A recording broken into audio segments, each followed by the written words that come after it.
Assalamu alaikum dear students, how are you all? I hope all of you will be fine with the blessing of Allah Almighty. Welcome to my channel Poly Subject Lectures. Today I am here to discuss about sonnet number 75 that is written by Edmund Spenser. One day I wrote her name. Edmund Spenser was an English poet who is best known for his Fairy Queen, an epic poem. Edmund Spenser was born in 1552 and died in 1599 in London. He published this poem, this sonnet, in 1595 in his famous sonnet sequence Amoreti. एमोरेटी का जो word है ये Latin से लिया गया है, Latin word है जिसका मतलब है लिटिल लव। ठीक है, तो ये जो पोएम है ये है 75 पोएम। तो एडमंड स्पेंसर जो थे उन्होंने 89 सोनेट्स टोटल लिखी और इस पोएम का जो नंबर है वो क्या है 75।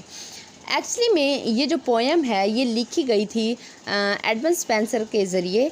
उन्होंने अपनी एक लवर के लिए लिखी थी एलिज़ाबेथ बॉयल जिसका नाम था। तो वो जो है जो राइटर हैं हमारे जो पोइट हैं वो साहिल समंदर पर मौजूद हैं और अपनी जो लवर हैं उनका बार बार नाम लिख रहे हैं। तो जो वेव्स आती हैं वो बार बार आती हैं तो उस नाम को जो है वो मिटा देती हैं। ठीक है, वो इतनी कोशिश करता है कि वो अपने जो लव है उसको इमोर्टल बना दे, लाइक मोर्टल चीज़ को इमोर्टल बनाने की कोशिश कर रहा है। तो चलिए हम स्टार्ट कर लेते हैं पोएम को, लाइन बाय लाइन पढ़ते हैं। One day I wrote her name on the strand.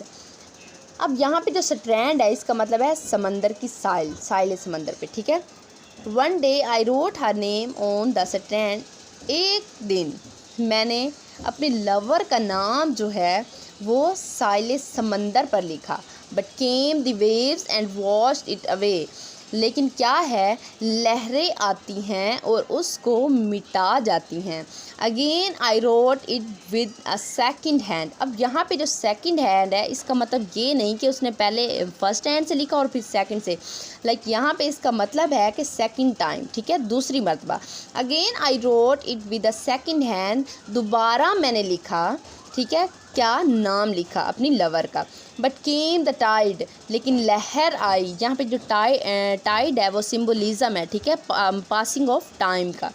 And made my pains his prey, और मेरी तकलीफ़ को अपना शिकार बना लिया। किसने? लहरों ने। फिर जो है अब यहाँ से जो आगे लाइन्स हैं वो लड़की बात कर रही है। वेन मैन, पागल आदमी, सैड शी, उसने कहा।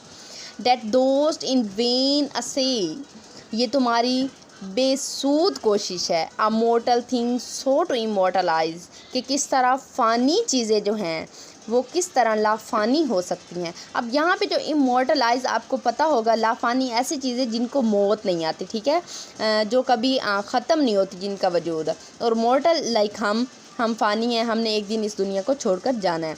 तो लड़की जो है वो रिप्लाई करती, एक्चुअली में लड़की वहाँ पे प्रेजेंट नहीं है लेकिन वो खुद उसको महसूस कर रहा है कि वो उसको कह रही है। ठीक है, for I myself shall like to this decay. अब यहाँ पे लड़की कह रही है कि मैं खुद भी ये जवाल पसंद करूँगी, मैं भी एक दिन मर जाऊँगी। ठीक है, मैंने भी एक दिन मरना है, जैसे दूसरी दुनिया मर जाएगी मैं भी एक ना एक दिन मर जाऊँगी। एंड ईक का मतलब होता है also. And eke my name be wiped out likewise, और मेरा नाम भी इसी तरह मिट जाएगा, लड़की कह रही है। आगे फिर लड़का जवाब देता है, नोट सो क्विड आई, इस तरह नहीं।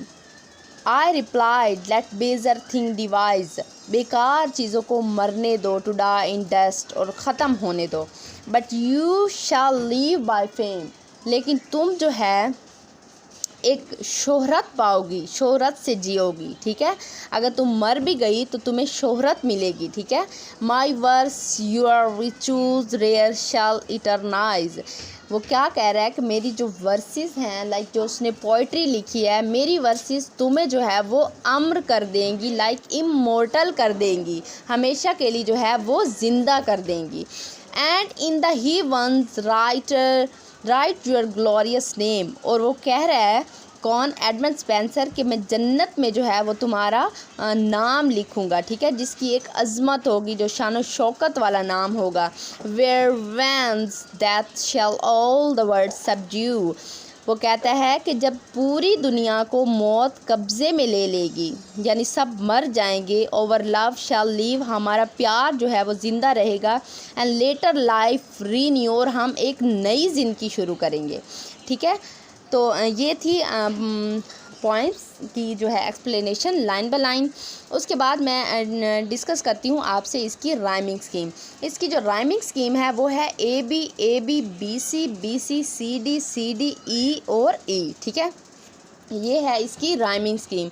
उसके बाद ये जो पोएम है ये आइएम्बिक पेंटामीटर में लिखी गई है। ओके डियर स्टूडेंट, और उसके बाद जो है क्या रह गया, अगर हम इसकी लिटरेरी डिवाइसेस की बात करते हैं तो इसमें कौन कौन सी लिटरेरी डिवाइसेस यूज़ की गई हैं। ऑफ कोर्स मेटाफर है, एलिट्रेशन है, उसके बाद जो है इंजैबमेंट है। अब मेटाफर आपको पता है कि जिसमें चीज़ों को हम डायरेक्ट कंपेयर कर देते हैं, लाइक हम जैसे यू आर लाइन, तो हम इसमें एज और लाइक का इस्तेमाल नहीं करते। और एलिट्रेशन क्या होता है, रिपीटेशन ऑफ सेम साउंड्स। ठीक है, और इंजैबमेंट जब लाइक हमारे पास कोई एक लाइन होती है तो उसका क्लियर मफहूम ना हम तक जो है वो आ रहा हो, तो उसके लिए हम जो है नेक्स्ट लाइन यूज़ करते हैं उसके मफहूम को क्लियर करने के लिए, तो वो होता है इंजैबमेंट। ओके, तो ये थी तीन जो है डिवाइसेस, लिटरेरी डिवाइसेस ये यूज़ की गई हैं।